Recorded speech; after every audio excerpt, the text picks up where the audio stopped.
Hello, everyone, and welcome to Seriously Loco, the Seriously Crazy fan podcast for El Paso Locomotive FC. I'm Phil Bakke, and I'm joined tonight by Mikka Burrell. Mikka, season 7 is officially underway, and we're still here. We're still kicking. Still here. They're never gonna get us to shut up, unfortunately.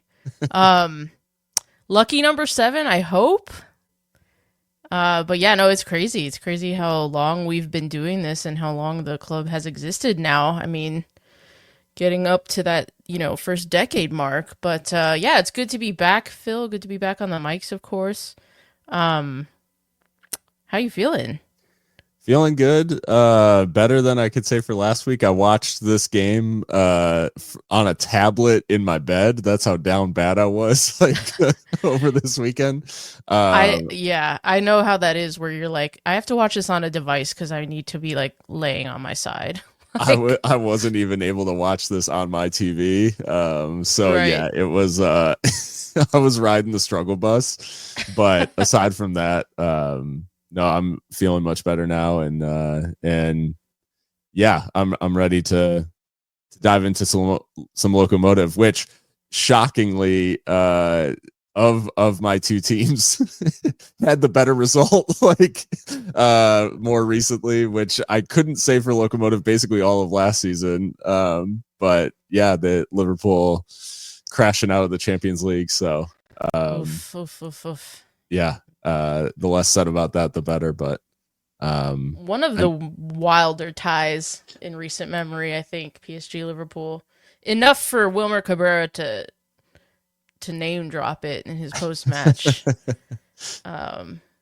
Yeah, I think it was basically Liverpool PSG and then the Madrid derby. Like those were the ties of the round, I think, for sure. Yeah, absolutely. Just unfortunate to be on the wrong end of one, so us and Atleti can go cry together, and then we'll have to get on with our lives. But Mikka, I mean, yeah, you mentioned you were at the swap and Locomotive getting a point in the end, very dramatically, 2-2, a game that, I mean, from the final whistle, I'd have bit your hand off for 2, or from the first whistle, I should say, I'd have bit your hand off for 2-2.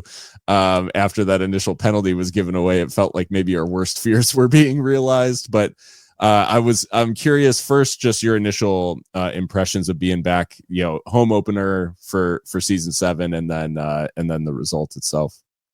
Yeah, it was fantastic to be back. Of course, we're always grateful to have the opportunity to cover the team, as part of that little press corps, I guess you could say. Some familiar faces in the press box, some new ones. As for what happened on the pitch, yeah, I have to agree with you. I think if you told me 2-2 at the first whistle, I'd be like, deal. Yeah. Yeah, and we lots of narrative going into this one. Obviously, we won't relitigate everything that happened last season and kind of our thoughts going into this season on, just feeling like the club was a little bit listless and drifting a bit. But I think for the most part, I can come away from this result with a positive feeling about where this team might be going. Obviously, it's just one game, and we got to take it a game at a time. But yeah, I think this is one of those rare draws that I won't say. I don't know if I'll go as far as to say feels like a win, but I do think there were positives. At the same time, though, there were a lot of things about this game that are very Locomotive coded. That early penalty at home on opening night is insane. Like, how do we keep doing this? That was crazy. Not winning at home for home openers, how do we keep doing this? Yeah.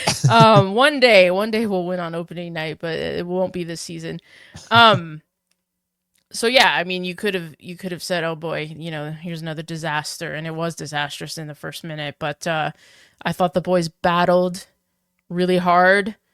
I think they said it themselves, and I think Amando Moreno was the one in the post-match presser who said, I think we lose this game last season, and I think he's right. Yeah.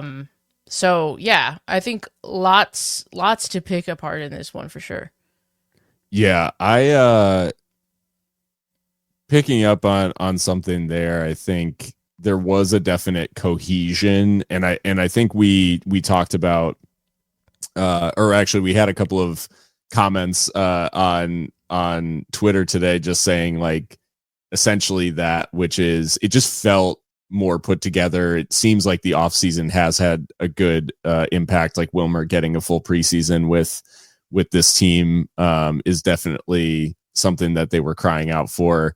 And I think it was clear that despite, and we'll talk about the team that Wilmer sent out there, but despite the couple of maybe surprises in the lineup where we thought, Eric Calvillo not available as a precaution. I think it was essentially said that he was kept out as a precaution, as was Frank Lopez. Right. It sounded like they were both game time decisions that just didn't make it on time. So, yeah. Yeah. So in both cases, but, both players that probably could have been expected to at least be in and around the starting lineup. Calvillo for sure, like probably would have started.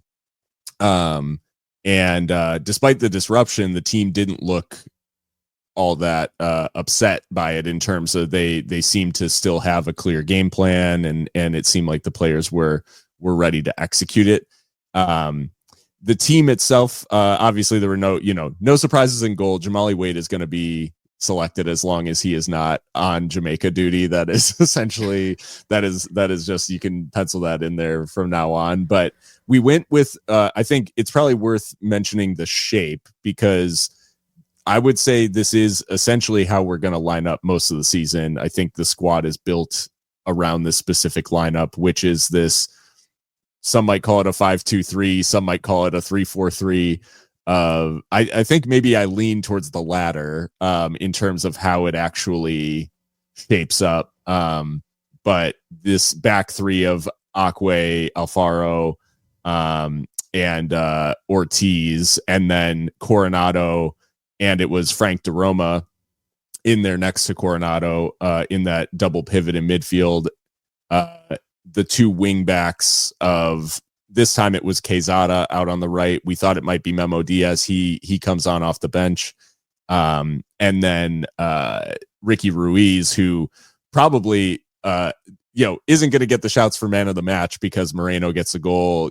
Andy Cabrera gets the equalizer, but Ricky Ruiz, I thought had a very strong night, and makes a very solid case for himself locking down that left wing back spot. And then we saw that front three, which was Moshe Bane out on the right, Moreno on the left, and then Beto Avila got the start through the center, which probably debates between him and Frank Lopez for like who will try to lock down that position. But the shape itself, I know we bounced back and forth last season about back three, midfield two, and sort of like different pros and cons when it comes to each player in the side and all that sort of stuff, and how it wasn't necessarily benefiting the front players, all that sort of stuff. And it felt disjointed at times. It felt, this team, I would say at least, felt well drilled in the system, and it felt a little bit more natural maybe than how they felt in it last season. Is it just down to getting that preseason work in? That's exactly what was going to be my first comment. Is I think it's so clear that they started preseason with Wilmer Cabrera at the helm, right? And that he's been able to kind of get his ideas across. I mean, there's no getting away from the fact that there's just been so much change, right? And so they could be forgiven for not being super fluid in some of the passing, which I thought they actually grew into it quite well. But you could see that some things were, a little bit rusty as far as the understandings between certain players, and that'll come with time. But yeah, I tend to agree with you. I look at this more as like a 3-4-3 with kind of the wing backs augmenting, the back line or the forward line, depending on the phase of play. I thought for the most part, everyone had a decent game. We'll get onto it, but obviously Tony Alfaro, it was a bit of a cursed night for him. Yeah. But even aside from the two big incidents, I thought he was fine. I think the I think what you're seeing too with, and I'll start with the backline first here, is it looks a little bit more athletic. I Hmm. think Wahab Akwe looks really quite mobile, and I don't know that we've seen that in quite a while in that center back position, right? So he's a bit of a different profile than I think what we've seen in the recent past.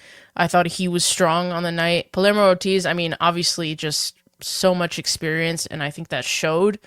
Yeah. Couple times he bombed forward, actually had a pretty decent shot that I will never forgive the cameraman for panning away from at the last minute, but luckily we were able to see the replay. So he's a pickup from the Mexican League that I think was really astute.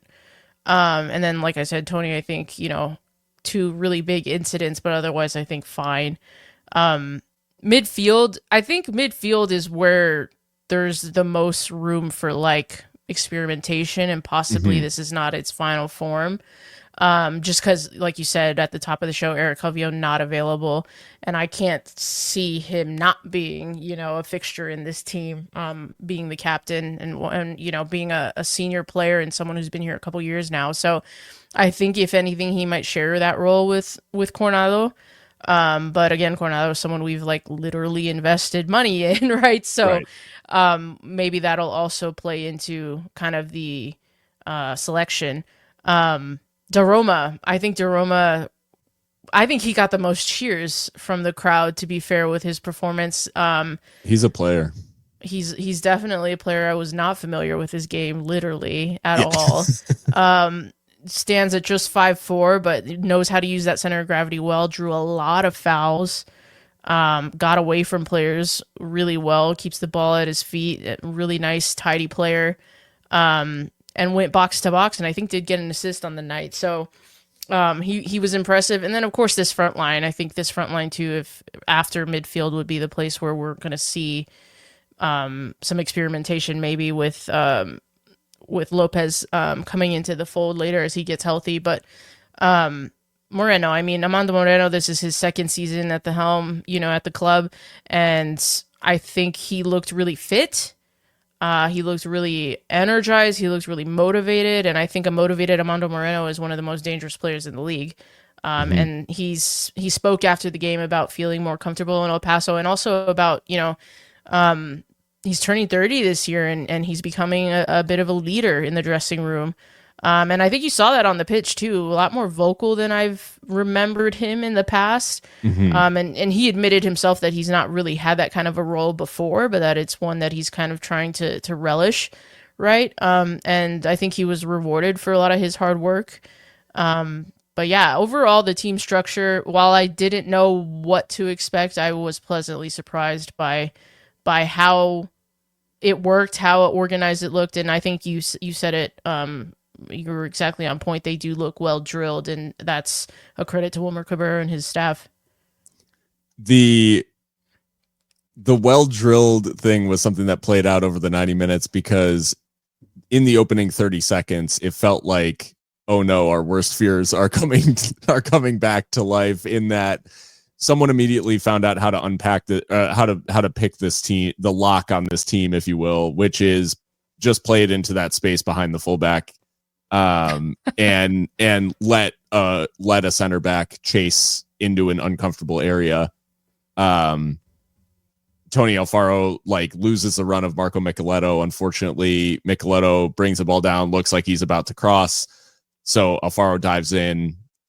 I mean, there's really no even debate about the penalty. It was a clear foul by Tony, and just a terrible decision to dive in there.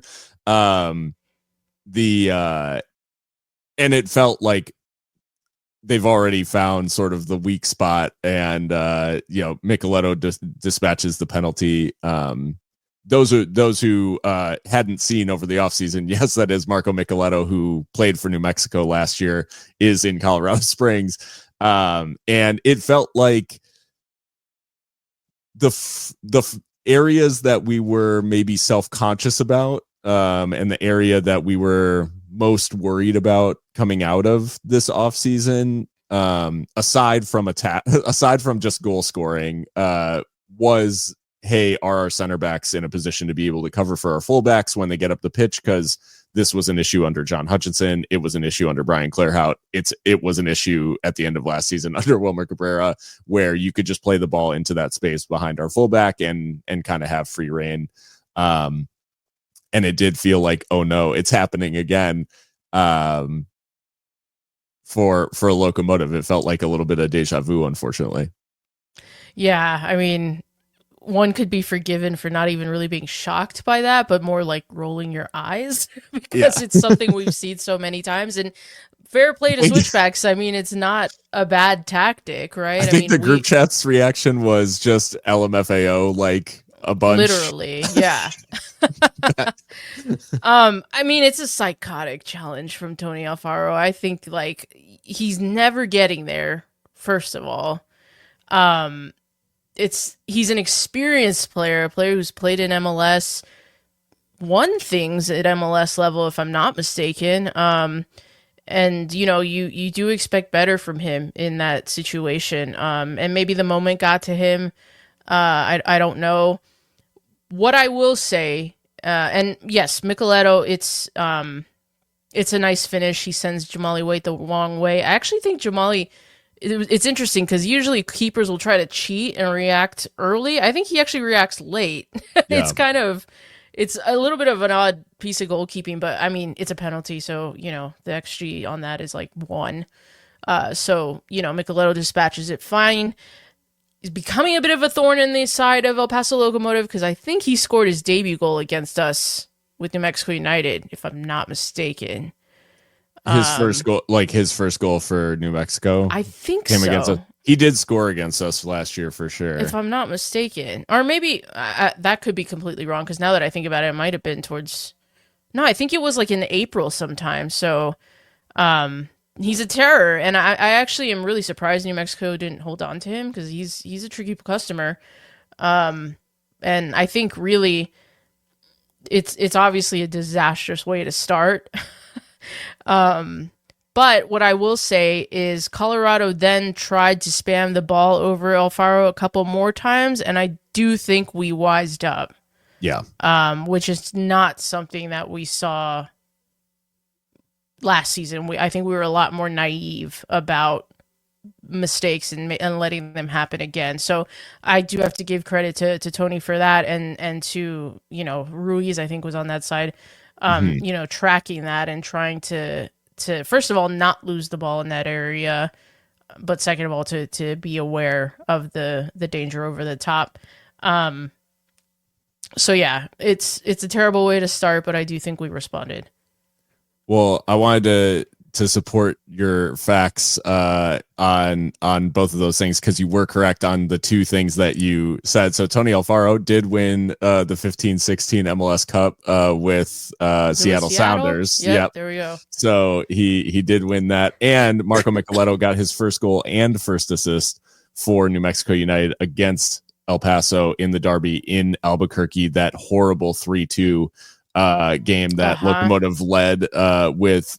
Into stoppage time, led 2-1 and contrived to lose. That was yeah. God, that game feels like it was a million years ago. Like that was the beginning of last season. Truly, yeah. So Micheletto's got previous with us, and he sure God, does. couldn't he just gone to the Eastern Conference? Jeez. No such luck. No such luck. But like you said, I think Locomotive settled into a rhythm, and I think the thing that most people were probably, and I definitely fell into this trap myself, and it was partially because I didn't feel very great, but it was also just because of the scar tissue from last year. Is this team would take a blow of some kind, that give away a penalty, make some kind of mistake, give away a cheap goal, whatever, and just completely shut down, just hide, and play within themselves, and they get battered, right? Like the fight back just was never there. And so what we can say for sure is that the response was pretty much immediate, and it did seem like the team played as if it was still 0-0, like even going down. Like they continued to try to play their game. They continued to try to there was no head drop after the penalty, like, which I think was noticeably different from how this team used to respond emotionally in these moments. And that I think was the first really encouraging thing. Is I was expecting Switchbacks just to kind of play us, just to like have their way with us essentially, like the rest of the game, and that definitely did not happen. No, yeah, I think that's absolutely right. I do think there was a shift, a noticeable shift in the vibe after that goal, because I mean, again, you could be forgiven as a Locomotive fan for just kind of rolling your eyes at this and saying, okay, same old Locomotive.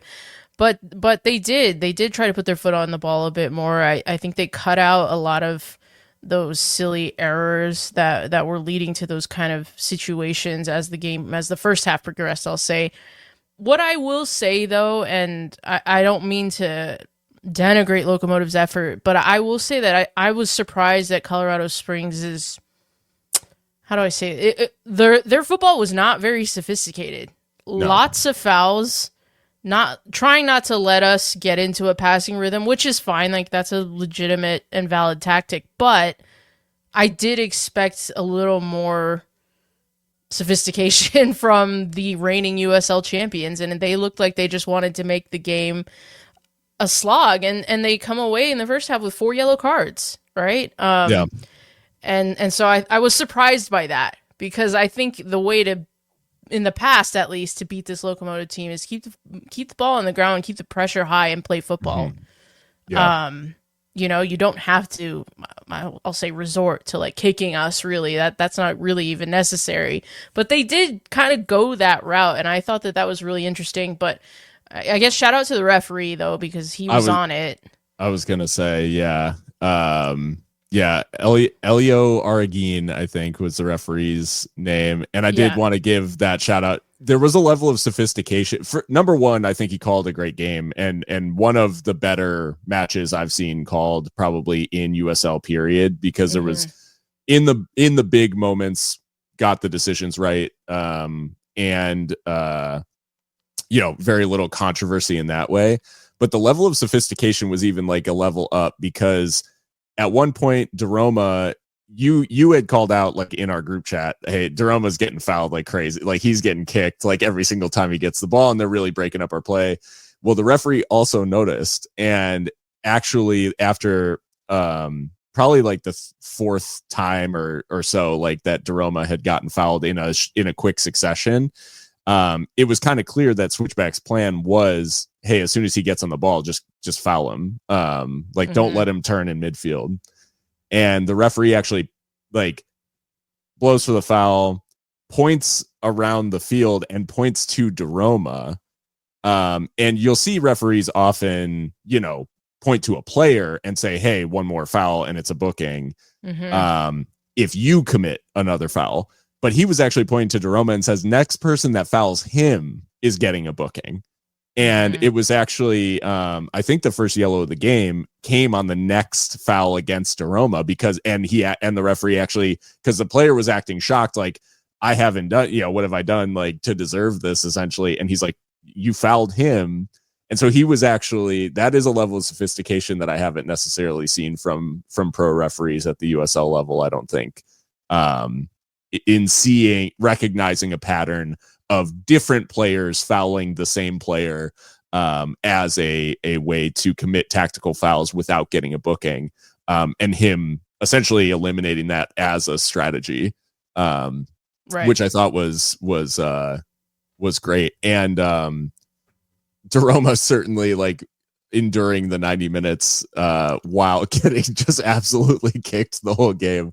Credit to him. But yeah, I thought overall it was I thought it was naive from Switchbacks, to be honest. Like, it like, beyond not being sophisticated, I just thought it was not how you, like you said, it's not how you play. We've seen how you can beat this Locomotive team, and it often involves, like, pressing like absolute crazy, and just never taking your foot off of our necks, like, while you've got us down, just trying to press the advantage. And I did think it was a little bit naive from Switchbacks to try to turn it into a slugfest, and try to slow us down. And I think the encouraging thing, and we'll talk about sort of the most functioning part of the Locomotive attack, because I don't think it was perfect by any means. But the left side of Locomotive, and that is Ricky Ruiz, Frank DeRoma, and Amando Moreno, that triangle essentially was humming like pretty quickly, and it seemed pretty clear that that was Locomotive's best route to goal.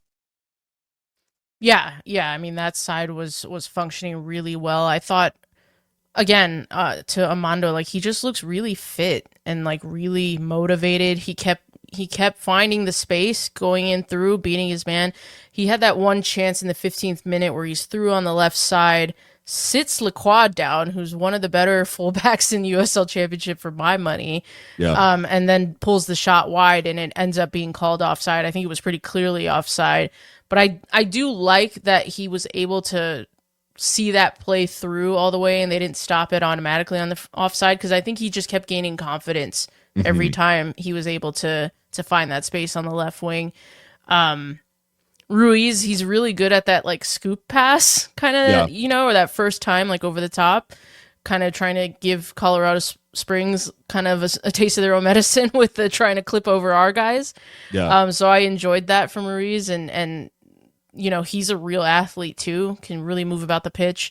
And then, DeRoma, like we said, just the way that he plays invites that kind of contact, right? And his pretty diminutive stature, I think, adds to that as well. But he utilizes that low center of gravity really well, and was making some good passes, making some good plays.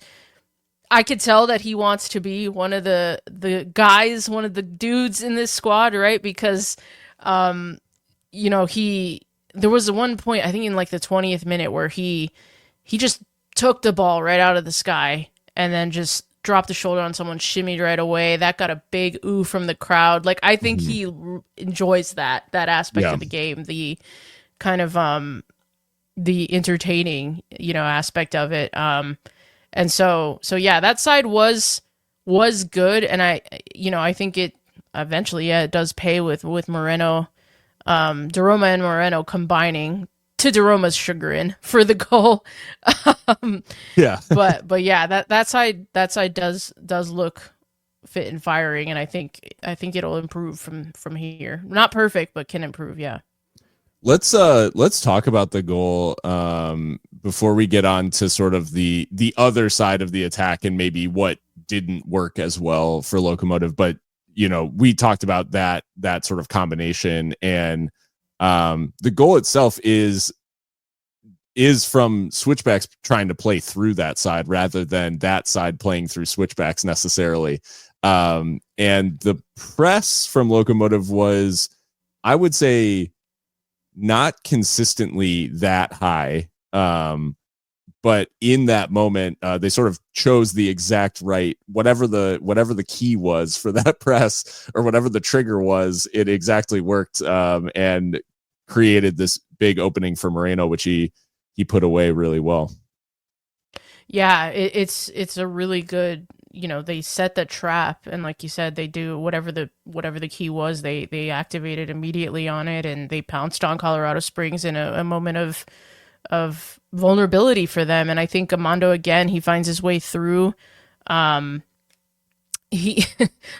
trying to collect the ball and turn on it in the box, but Moreno takes it right off his toes, and you see DeRoma kind of throw a strop right there before the shot's even taken, which I thought was really funny. But Moreno, I think, I don't know, I want to give most of the credit to Moreno for the finish, but Christian Herrera, he looked like he thought he was going far post, and then he just sticks it near post, and he's kind of frozen. So I don't know if the goalkeeping there could have been better, ? I don't know.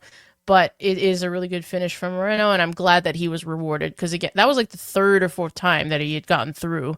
Yeah. And him and DeRoma were able to see the funny side afterwards. I asked Amando, did y'all make up in the dressing room? Because he looked pretty upset at you for taking that off his toes, and that's when he said, "Yeah, we had a laugh about it," and they did laugh about it on the pitch shortly after that too. So, but I love to see that in a way. I love to see that everyone's so willing to and wanting to contribute.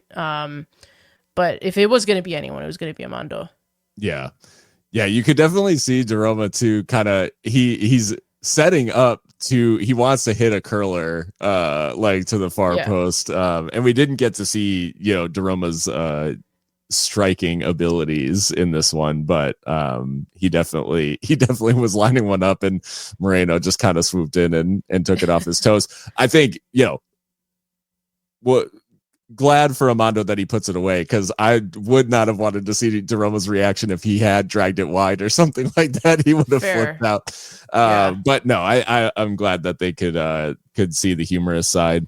And yeah, brought it level. Very, very important goal in the grand scheme of things. But I wanted to briefly talk about the right side of things, because this was where there was Ruiz, returning player from the back half of last season after Cabrera joins. Amando Moreno, obviously returning from last season. Jeroma was the new ingredient in there. On the right side, it was Quezada, new, Moshibane returning. But then Beto Avila was mostly popping up on the right. He was like really kind of dropping into the space on the right side of midfield, and wasn't playing as much as a pure center forward. He was kind of trying to operate as this maybe false nine, however you want to describe it. But the function on that side felt like a lot more disjointed, and maybe like those players weren't as comfortable with what spaces they were meant to be occupying in attacking areas. Like, I think they defended well down that side, and I don't think switchbacks get a ton of joy. I think Yosuke Hanya in particular, like, probably had the worst night, like for like anybody basically for in an attacking sense for switchbacks. He just was really off. And I think there can be a lot of credit given to Quezada and Akwe for the way they defended on that side. But Coronado sort of anonymous, like I thought, for large portions of the game, which was odd because he was very pivotal to the games where we felt semi-competent last season.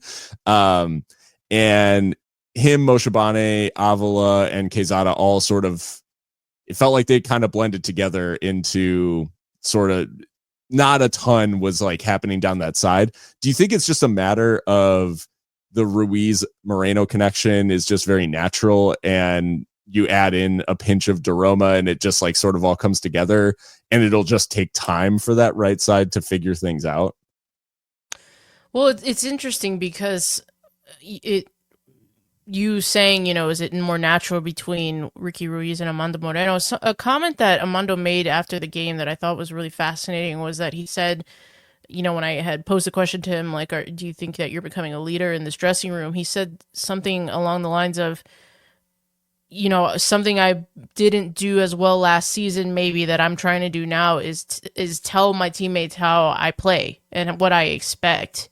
Right. And so maybe it's as simple as that, is that Amando's more vocal about where he expects the ball, what he's going to do, how he likes it fed to him, what areas to find him.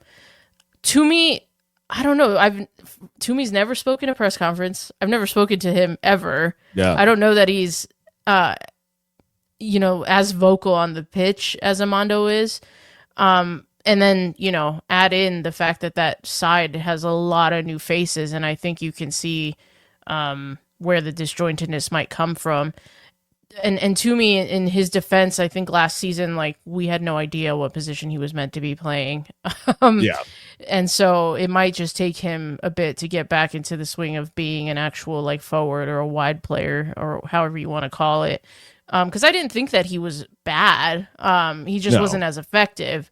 And obviously in this system, the interplay between the wings is crucial, right? Because we're not really trying to create chances out of the midfield necessarily, but more from the wide areas. That being said, I think you're right that defensively it was quite good. Palermo Ortiz, like I said, like, just bags of experience, very solid. Had some decent moments going forward, as well as trying to do those clipped balls that Ricky Ruiz does as well. And I thought Palermo was really impressive. I agree with you about Coronado. I thought it was not a bad game from him, but just like you said, anonymous. And really, unfortunately, I think the only thing that I can really think of is, as far as his game goes, is I think he gets bundled over before Fjellberg's go-ahead goal, and I think he might lose the ball. I think he gets intercepted on a pass and then gets the ball back and is bundled over, if I'm not mistaken. And that's what ends up leading to the Fjellberg goal, which, that goal in and of itself is pretty unlucky. But Yeah. that's kind of all that I remember from Coronado's game.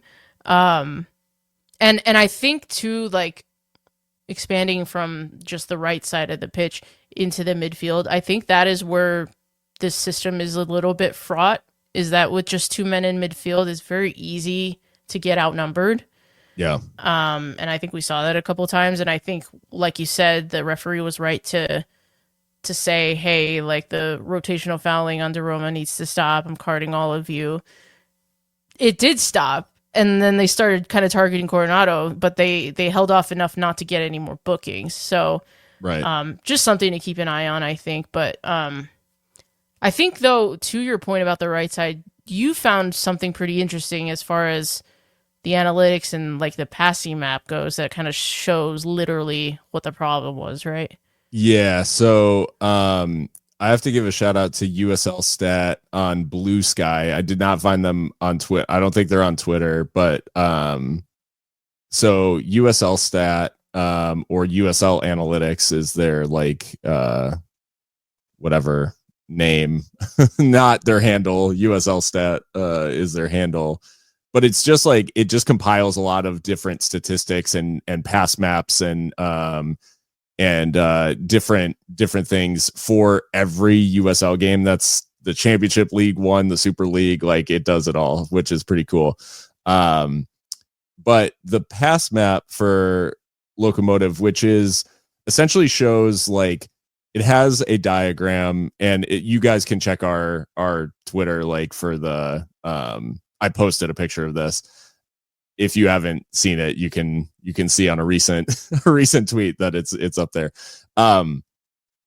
The pass map shows a bunch of interconnected lines between every single player on the pitch, and it shows that player in the average position that they receive the ball throughout the night on the field. So it's like, of all the touches they took, what was the basically average position for each player, and then the thickness of each line is the frequency of how many passes, like, relative to the rest of the connections.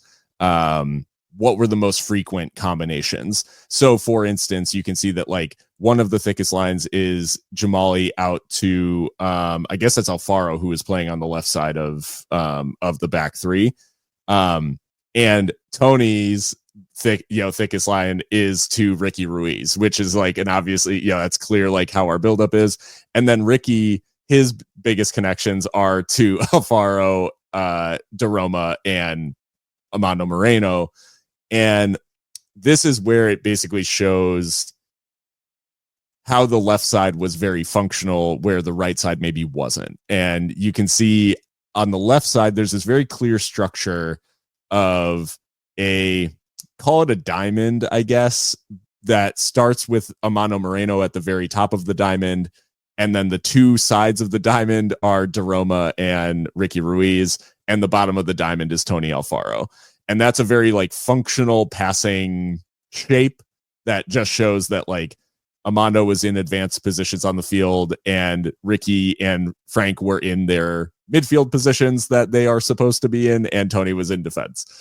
On the right side, the diamond is really not, it really doesn't take shape, because the average positions of Coronado, Beto Avila, who was ostensibly playing striker, and Tumi Moshabane, who is playing out on the right wing, those three players' average positions are essentially, like, on top of each other.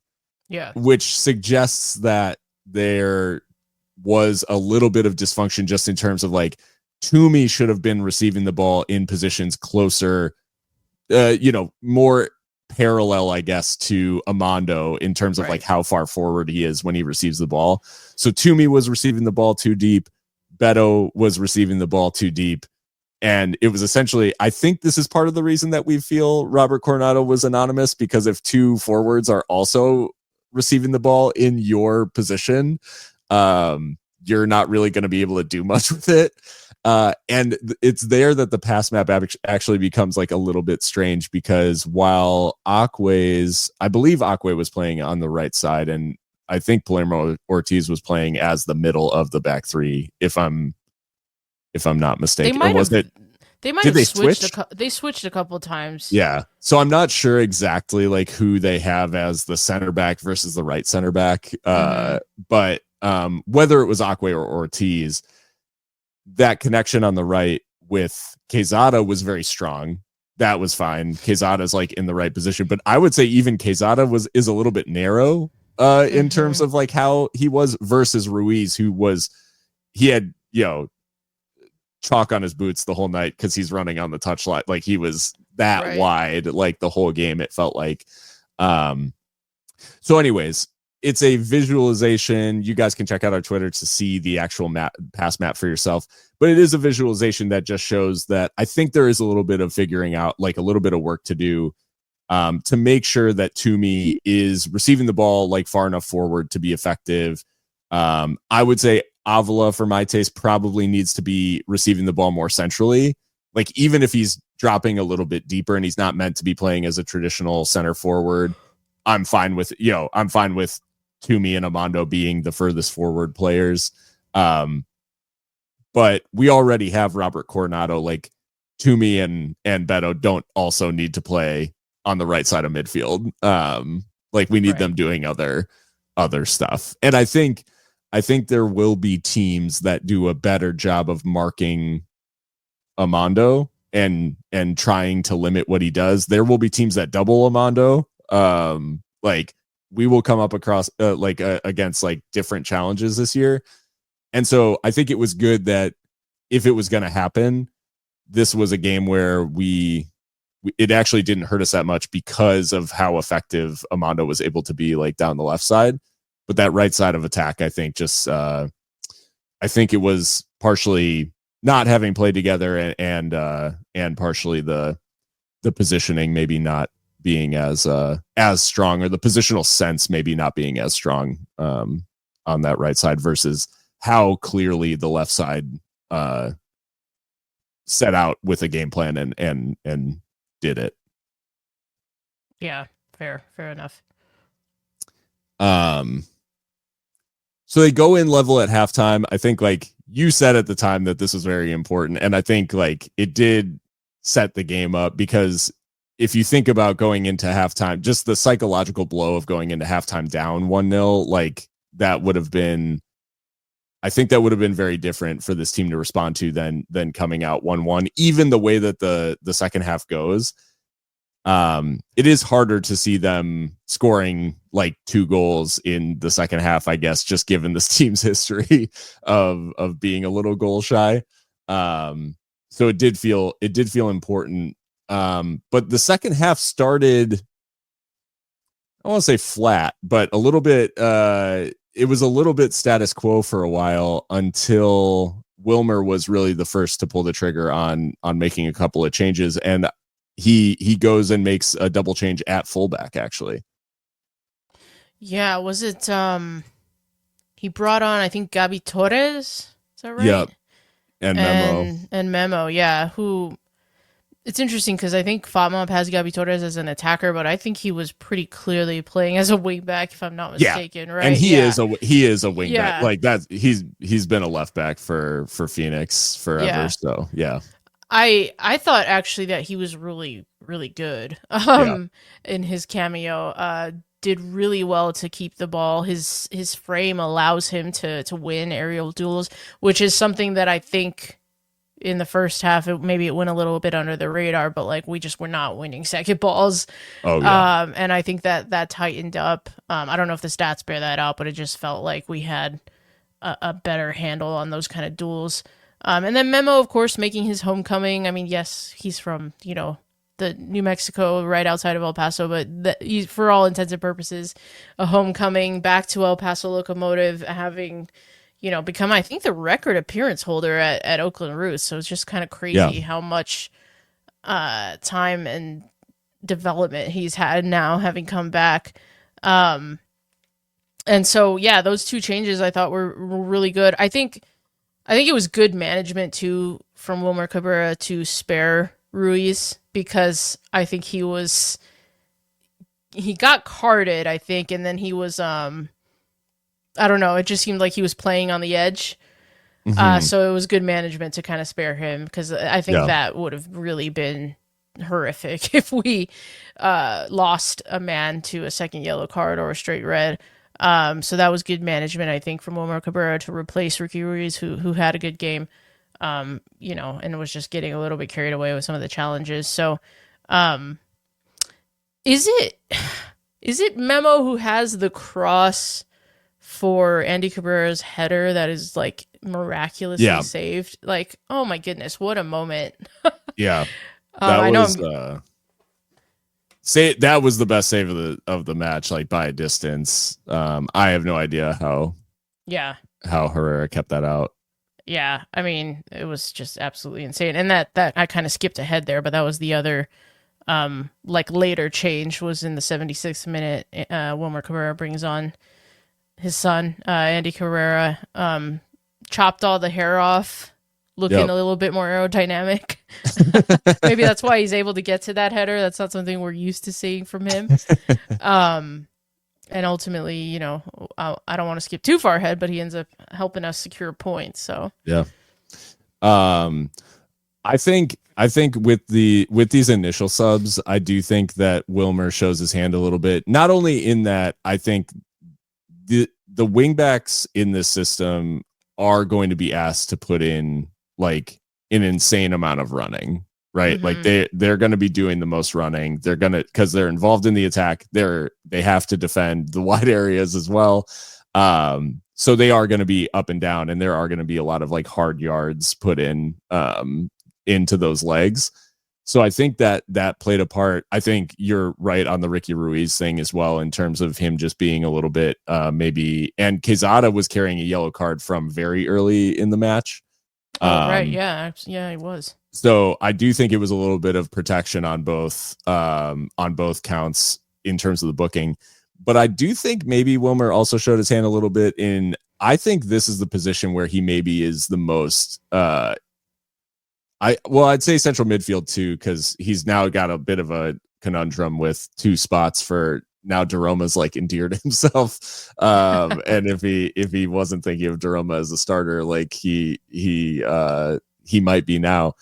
But I think these two positions are also ones that people think of as like Memo and Gabby Torres absolutely could have started this match. And so I do think, like, in terms of genuine selection headaches, like these probably are the places where he also wanted to see a half hour from these guys, like in game conditions, because I think you could flip a coin basically, like match to match, on who's actually gonna start in these positions, because I think it is very fine margins on who gets the nod. And that is even with Ricky Ruiz like playing really well, because I thought Gabby Torres offered something like completely different. So I think it will depend on the game. And then Memo drops an absolute dime in there for Cabrera late on. So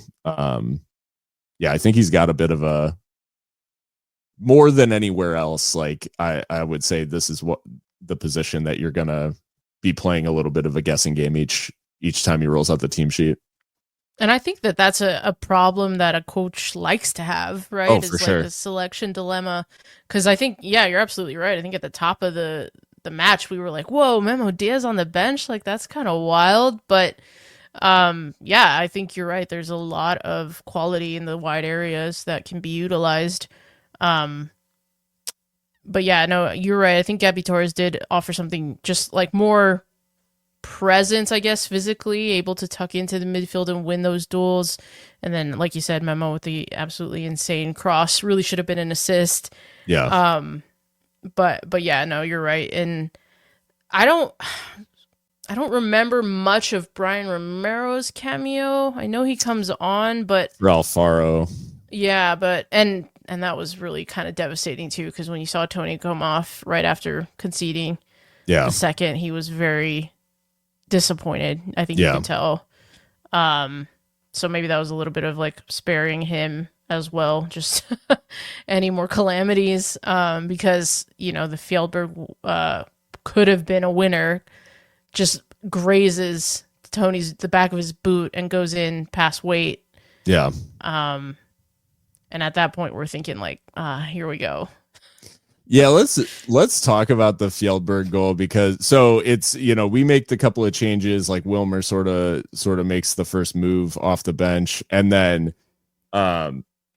Switchbacks respond by making a triple change, like right before, maybe I guess it was like 6 minutes before the goal, but Fjällberg, Charlie Adams, and Quincy Heerman come on, and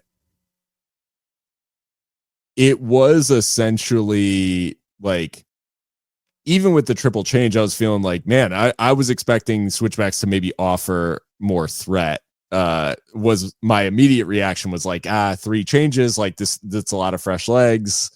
Maybe they're looking to put a little bit more attacking emphasis in the game. And the goal itself kind of comes out of nothing. Like, it kind of comes out of nothing, which is maybe the most frustrating part of conceding it in the first place. Yeah, if I'm not misremembering, like I said, I think it was Robert Coronado trying to play it through the lines, gets intercepted. He does gain the ball back, and then he's kind of like bundled over. And that's where I kind of hinted to it earlier, that midfield does have the potential to get outnumbered and overrun. And it's not a foul. It's just a good physical play from Colorado Springs. And someone finds Fjällberg on the edge of the area. He takes a whack, because why not? And Tony Alfaro tries to kind of like turn the way you do, because you don't want to like concede a handball or anything like that. And it just grazes off the calf or off the back of the boot and pass weight, pretty wicked deflection. I don't think there's anything you can expect of Jamali there. No. And it's just more bad luck for Tony Alfaro. Yeah. And then, as we said, he's later kind of spared the rest of the game. But yeah, that felt like it could have been really bad, just because of the time. I mean, when does he score that goal? In 75th like the 75th minute. Yeah. 75th minute. Yeah. And historically, we're not, Last Chance Saloon has never been our bag, if you will. Yeah. But it ends up being so in this game. Yeah. Justin Dillon comes on just after the goal, and there are a couple like nearly moments for Justin Dillon where he almost makes it 3-1 a couple of times. I think he was offside for one of them, and then he is like a toenail away from latching onto a ball over the top that would have put him in for like a very dangerous one-on-one. And I think we had convinced ourselves, just again with the scar tissue, we had convinced ourselves that, like, a fucking course, Justin Dillon's going to come on and score against us, and then probably stand in front of Eighth Notch or something like that. And luckily, it did not come to pass. Daniel Carter was another roll of the dice. He comes on for Beto Avila. So we saw a brief cameo from him. He actually, I think it was off the Andy Cabrera header, he has like the slightest chance at tapping in like the follow-up, and just kind of whiffs, like it takes an odd bounce over his toe, essentially. So Daniel Carter denied the chance to open his account. But I guess we talked about, Andy has this big chance, it drops right on his head, it's a very near range header, like perfect ball in, and Herrera comes out with a absolutely unbelievable save. But Andy gets a second bite of the cherry, as they say. And it was a knockdown, I think, by Daniel Carter in the box, which Andy latches onto. And it's a really, really, it's just a really good, like, classy finish from Cabrera. Makes no mistake from probably like 16 yards.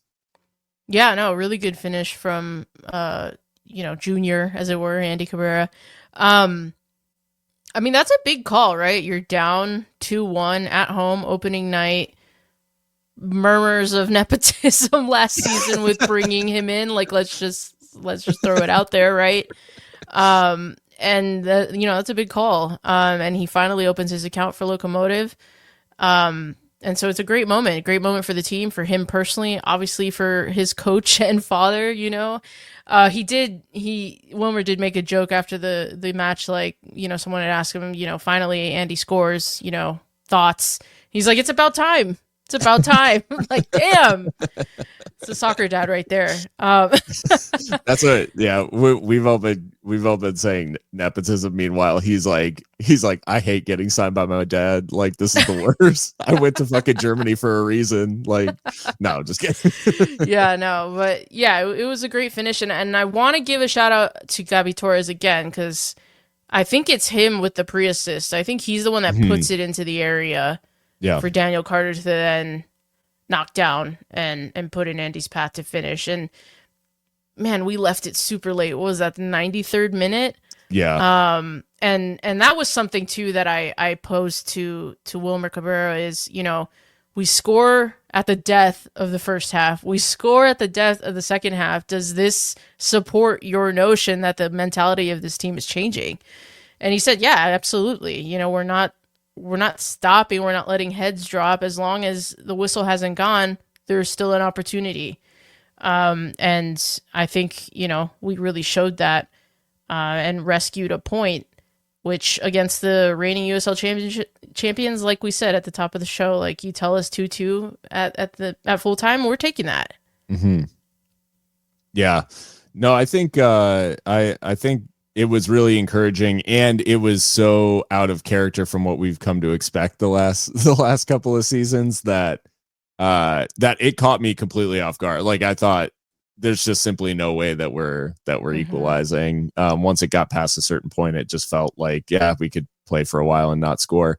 I do want to say, like, on the equalizer, because it could feel a little bit like, okay, late changes, we're kind of tossing on attackers and, hoping for the best, and Switchbacks sat back and just couldn't defend the lead, that sort of thing. I do think tactically that right side congestion that we were talking about, it did clear up a little bit actually when Andy comes on for Toomey. And I think I'm not trying to say that Andy is like some, like, up here and Toomey's down here or something like that. Nothing like that. I just mean to say that, like, the understanding between Andy and Memo and then how Andy was interacting with the rest of the front line, it just felt maybe a little bit more natural in the way that he was drifting around versus Toomey. And it could have been that, hey, there was just freedom for him to do that because we were chasing a goal and all that stuff, and maybe he was less worried about being as tactically sound and all that sort of stuff. But I think there is something to the fact that the attack did feel a little bit more functional after the changes down that right-hand side. So yeah. Well, and I think even, sorry to cut across you, but I think even if it weren't in that game state where, like, you bring up a good point, like, maybe we're throwing a little bit of caution to the wind, right? Because we need to equalize. I do think just even if starting from zero, like, Andy's just a more direct player than Toomey is. And I think that's always been the case. I think he's always looking to enter, get into the box and make something happen. So, I think that's fair. And perhaps it did have something to do with the game state and the time of the change, but also I just think, different profiles. Yep. Well, any final thoughts as Locomotive come away with a point? And we were joking that John at USL Tactics predicted us to be 8th. We sit 8th right now, so stop the count. We're in the playoffs. He absolutely ate with that prediction. He's absolutely spot on. No, I mean, it's Wilmer, Cabrera, and the players said it best in the post match. You know, they're not happy about this, right? They're not like ecstatic to draw at home on opening night. They're not going to be satisfied with that, and they shouldn't be. Right. Right? We should obviously always be looking for the 3 points, especially at home.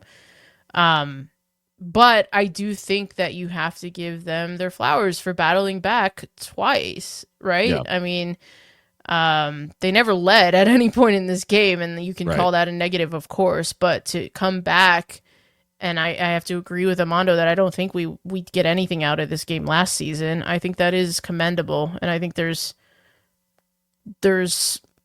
something substantive to take from this result. A lot of things to take from this result that you can, clean up going forward. For sure. And so yeah, I think it's overall a net positive result. And hopefully we can just tweak some things here and there and figure out who's best for what roles. Because it's a long season ahead of us, but I absolutely will take this result in stride. And yeah, I think overall net positive. Yeah. Well, it's no rest for Locomotive. I mean, it's not a 3-match week or anything like that. I guess we've got one of those coming up next week. Yeah. But we've got Phoenix coming up this weekend. And so straight into another Western Conference rival, a rival that we've played a lot, got a lot of history with. But a very different look to this Phoenix team is new manager, Pamodu Ka, overseeing a very young and revamped Phoenix lineup that only has like a couple of sort of the old guard that you associate with the team that won the cup a couple of seasons ago against Charleston. There's really not a lot of those players still kicking around. It's really just maybe Darius Formella is like the one guy left from that team. Rocco Rios Novo has moved on to MLS these days, I believe. So Phoenix coming off of a 1-0 loss to Tulsa last weekend. And really the story of that game, like, Phoenix really struggled to create anything against a Tulsa side that did not want the ball. And there's something about that feels like a decent matchup for Locomotive, because while we had plenty of the ball against Switchbacks, the way that we set up, it does feel like we'd be comfortable without the ball as well. Like, the system doesn't really require us to have a ton of possession. Compared to, maybe other systems, it doesn't require a lot of like side to side movement. It's a more vertical system. So I would say, like, it doesn't require us to have, 60% of possession to be effective. So maybe there's something to taking a page out of Tulsa's book and just like sitting back and hitting counter punches against Phoenix. But I think suffice it to say, like, this is a very, very different Phoenix than perhaps what people may be used to seeing in the past. Yeah, this might be my ignorance, and you can correct me if I'm wrong, Phil, but it just seems like this iteration of Phoenix Rising doesn't have like a marquee like star. Yeah. And I think Phoenix Rising has thrived on star power in the past, right? And they've managed to make it make sense. Like, I'm not accusing them of like being a PSG or whatever, where they're just like collecting names. But I do think that this team has benefited greatly from like a talisman, and I just don't see that in this team. I mean, you brought up Formella. But I mean, looking at his stats from the beginning or from the end of last season, it wasn't exactly lighting the world on fire. No. I mean, Remy Cabral can be an effective player on his day. I don't know. It just is very meh. Is that bad? Is that wrong to say? Am I missing like a big signing that they made? I just don't. No. I don't really see it. No, I think I think it's fair. Like, I think most of what they've done is they've really skewed into like a youth strategy. Okay. Oh, I said youth, more of a USL like next pro signing out of D3 rather than signing like other marquee D2 players or snatching people. Like, I think Phoenix used to be sort of known as the destination for players who either were at the top of the championship or perhaps even at the bottom of MLS, like, and looking to be, if they were looking for more playing time or whatever, like they were even known to grab people in that way. Right. And when you think about guys like Danny Trejo, like, a couple of years ago, it was like they had Danny Trejo leading the line and lighting up the league and sort of marquee talent. And I would agree that they don't really have, like, Remy Cabral was sort of meant to be that guy, and he just hasn't really come good for Phoenix yet. He's an extremely talented and physical forward, but he just hasn't really shown the finishing touch, I would say. Like, he's been a little bit reliant on, I don't know. He hasn't been the volume goal scorer, I think, that they probably were hoping that he would be at this level. Right.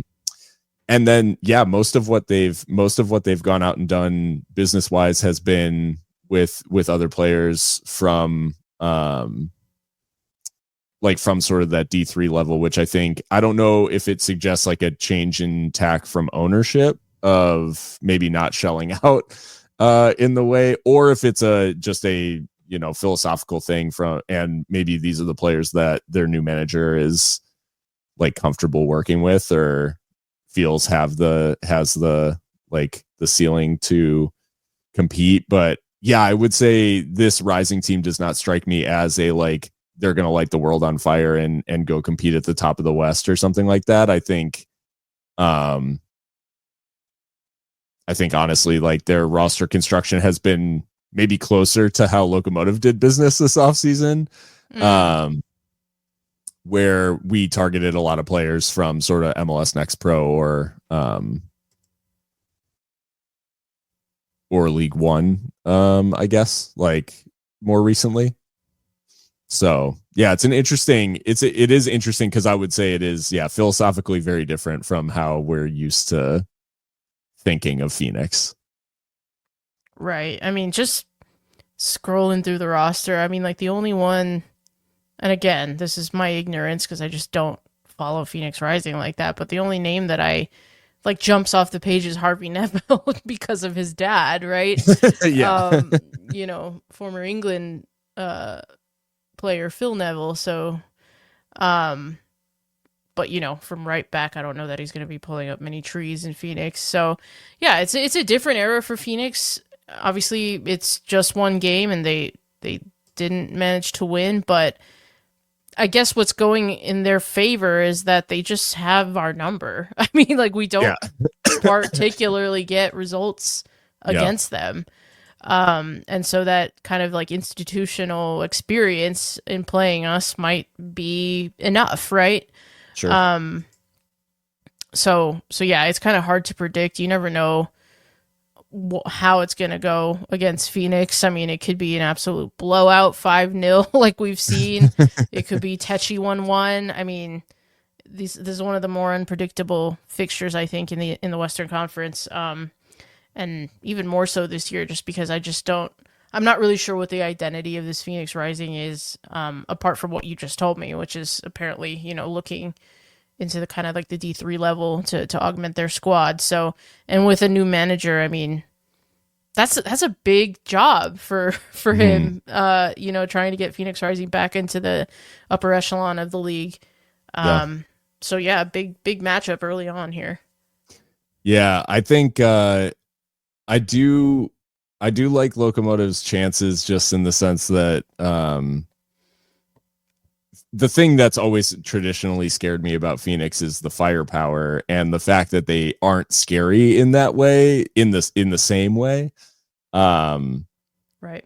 Just fills me with a little bit more confidence. And the fact that Locomotive, hold Switchbacks to 5 shots. Tulsa held Phoenix to 7. At home, right? Yeah. Jeez. And I think it was Tulsa's first ever win in Phoenix, like at Phoenix. So, wow. Which I think we're still waiting on. I don't think we've won in Phoenix. Have we won in Phoenix? Have we won in Phoenix? Let's have. I actually don't. Don't think so. Yeah.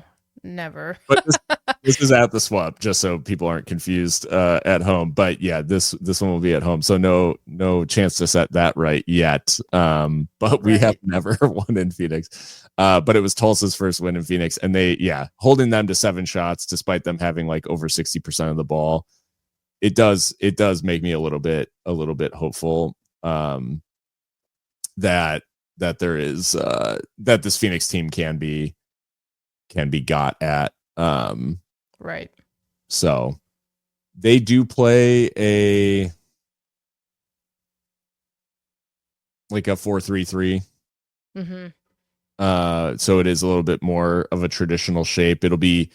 I think it'll be interesting coming up against a team that plays maybe something more like that, because we're in Switchbacks we maybe got not as traditional, or we've got more of the, well, I guess they play a 4-3-3 sort of, or a 4-5-1, or I don't know how you, but so 4-3-3 from Phoenix is what we can expect. And apart from them in terms of sort of their danger or X threat or whatever you want to call it, was like, aside from sort of throwing the kitchen sink at Tulsa, they really didn't offer anything like the whole game until the last maybe like 5 minutes, when they were really scrambling to try to equalize. And in terms of XG, Tulsa generated 1.5, Phoenix only 0.7. So like, wow, Tulsa created double the XG off of literally, half of the possession, and outshot them across the game, and we're 5-2 on shots on target. So it was encouraging, I would say, in terms of this Phoenix team. Maybe, you said you don't know what their identity is. They also might not, which would be a good time for Locomotive to play them, because I think at the very least, like, Locomotive do have a quite clear way that they want to play. Right. Yeah, no, it'll be interesting. Unfortunately, I won't be in attendance in this one, but certainly we'll be tracking things from afar. I think Christian will be the Seriously Local rep. Yes. So yeah, it's a big one early on, and it starts a rather busy week for Locomotive. So we'll have to figure out, because then we'll have to do a Monday episode. Because we spin around right to our favorite US Open Cup. Yep. Which, are we going on the road for that? I believe it's at the swap. Yeah, against Harpo's FC of Boulder, Colorado. Scenes. Okay. Yeah. Who are, by your account, quite a serious side. Yeah, they always seem to laden. They sort of have like a joke that they're like the world's most serious pub team. And so that's they always put up a fight. And I've found the teams from Colorado that qualify out of the amateur divisions typically are pretty tough. Like, if you think about a pub team from most places, particularly, I kind of picture like the Midwest, right, where it's like people are just like actually at the pub. But people in Colorado who talk about pubs are people who are drinking beer and running at 7,000 feet or whatever. They're psychos. Yeah, right. So they will be fit. They will come to play. And I think it's one of those where it's like Locomotive can underestimate them at their own peril. In a competition where we have literally a horror show of a record. So like, we need to get past the amateur team in the first round, please, for the love of God. Well, this is the first time that we're not playing someone in the USL hierarchy, right? Because we've played Yeah, Fort Madison, we played Fuego, we Fuego, played Union Union Omaha Omaha. the last 2 years, right?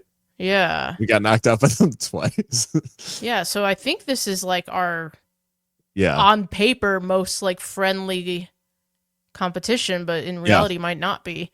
Yeah, this is the first time we're playing outside the league system.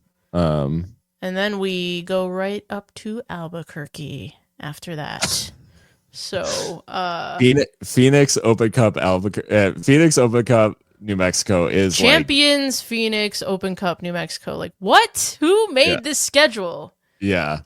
Whoever did this hates us. And it is but definitely a good early test for the lads. I'll be interested to see how Wilmer rotates in the Open Cup, because he will certainly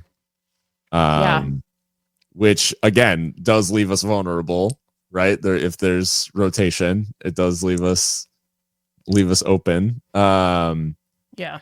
And the other addition that maybe we haven't talked as much about is the addition of what is essentially the USL League Cup in the Jägermeister Cup, which Locomotive's group in the Jägermeister Cup is awful because it's New Mexico. Like, we're in there with New Mexico, and I think San Antonio's in there. Union Omaha is in that, like, is the League One team in there, because for those who don't know, Jägermeister Cup, it's essentially a league cup that now includes it. They played it last year in League One. It now includes the championship, but there's a group stage and then a knockout stage. So more similar to, what people might have seen in, Champions League, World Cup, like that sort of style of tournament, rather than just being straight knockout. And our group in the Jägermeister is, I think, considered the toughest one. I'm looking at it now. It looks horrible. Like, yeah. all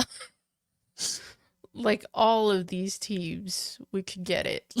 Yeah. Union Omaha in there. Oh my God. Yeah. Horrors. We didn't even get a break with the League One teams. Like, we didn't even get some, like, a meme, like a Chattanooga or something like that. Yeah, no, I'm really excited for this competition. I just love the diversity of, like, fixtures in the schedule. I think it's really exciting. Breaks up the league a little bit. And it's going to test the lads. I mean, it really is. I think squads may have to get bigger as a result. Yeah. But yeah, no, it'll be really interesting to see how that goes. Jägermeister Cup.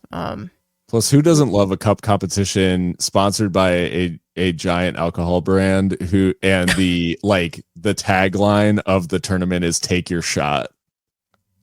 Brilliant. Although if you drink Jägermeister, like, you're actually a menace. Like, I think you might need to go to prison. Yeah. Because that shit is awful. Not since my new haircut has Jägermeister been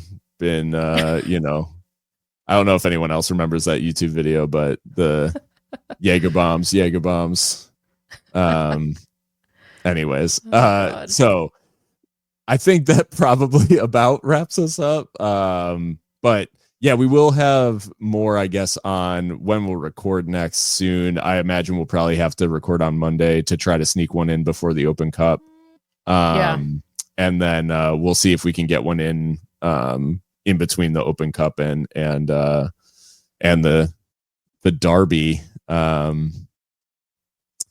But yeah, if you're finding the show for the first time, welcome, and please subscribe and like and all those sorts of things on your favorite podcast player, because we're on all of them.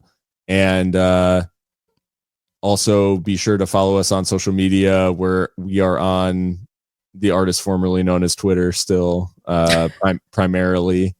But we'll see, if there's enough demand, like maybe there will be a Blue Sky in the future. I don't know. I just haven't been motivated to do it. So, right.